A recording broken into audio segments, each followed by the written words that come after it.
scenario went a little bit like this, to scratch it out for you. Before dawn, the Gaza Humanitarian Foundation, GHF, which is run by a bunch of American former special forces operating in southern Israel, they have these giant pallets of food that are laid out across the desert floor that sit there on the gravel, and there's box after box after box sitting there.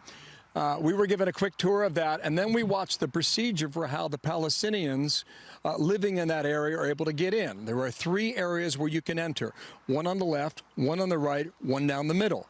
There are thousands of Gazans waiting for the flag to go from red, literally, to green.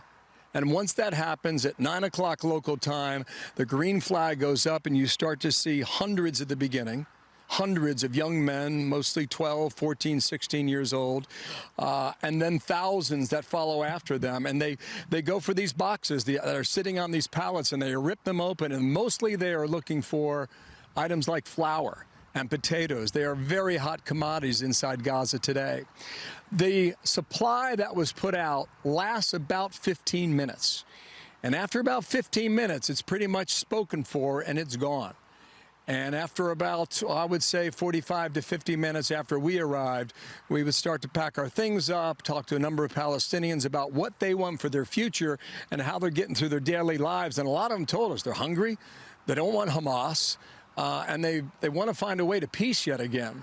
One specific woman said she wants out of there, but she's going nowhere, Harris, because she, like about 2 million others in Gaza behind me, are trapped for the time being, until and unless you reach some sort of peace deal, or if the Prime Minister orders a further invasion of Gaza to go after Hamas. That was basically what we saw today.